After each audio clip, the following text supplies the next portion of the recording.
নমস্কাৰ, মোৰ অন্য এটি ভিডিঅ'। আজি আমি কথা পাতিম অসমৰ আটাইতকৈ ধনী ব্যক্তিসকলৰ কথা। ভিডিঅ'টো শেষলৈকৈ চাই যেন। ব্যস্ততাৰ বাবে বহুত দিন ভিডিঅ' দিব পৰা নাই। মোৰ এটা সৰু ৰিকুৱেষ্ট, যদি আপুনি পোনপ্ৰথমবাৰৰ বাবে মোৰ চেনেললৈ আহিছে তেতিয়াহ'লে চেনেলটো ছাবস্ক্ৰাইব কৰিবলৈ নাপাহৰিব। নাম্বাৰ 9, শ্যাম কানু মহন্ত।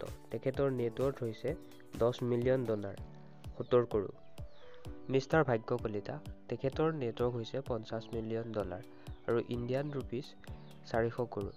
তেখেতে ৰিয়েল ইষ্টেট, টুৰিজম আৰু হস্পিটেলিটিৰ ব্যৱসায় কৰে। আমাৰ সকলোৰে পৰিচিত বদৰুদ্দিন আজমল। তেখেতো এজন অসমৰ ধনী ব্যক্তি। তেখেতৰ বৰ্তমান নেটৱৰ্থ হৈছে $100 মিলিয়ন, ইণ্ডিয়ান ৰুপিজত 1100 কৰোৰ। তেখেতে পাৰফিউম আৰু অইল কোম্পানীৰ মালিক, লগতে আজমল গ্ৰুপ কোম্পানীৰ মালিক হয়। আমি কেতিয়াবা নহয় কেতিয়াবা CEC কম্পিউটাৰ চেণ্টাৰৰ নাম শুনিছোঁ। এই কম্পিউটাৰ চেণ্টাৰটোৰ মালিক হ'ল দীপাংকৰ দত্ত। তেখেত হ'ল অসমৰ এজন ধনী ব্যক্তি। তেখেতৰ নেটৱৰ্থ হৈছে $100 মিলিয়ন, ইণ্ডিয়ান ৰুপিজত 1000 কৰোৰ। চেনেলটো ছাবস্ক্ৰাইব কৰিবলৈ নাপাহৰিব। হেমেন্দ্ৰ প্ৰসাদ বৰা। তেখেত হ'ল অসমৰ এজন ধনী ব্যক্তি। তেখেতৰ বৰ্তমান নেটৱৰ্থ হৈছে $100 মিলিয়ন, ইণ্ডিয়ান ৰুপিজত 1000 কৰোৰ। মিষ্টাৰ সঞ্জীৱ কুমাৰ পাথেনী। এখেতৰ নেটৱৰ্থ হৈছে $110 মিলিয়ন, ইণ্ডিয়ান ৰুপিজত 1200 কৰোৰ।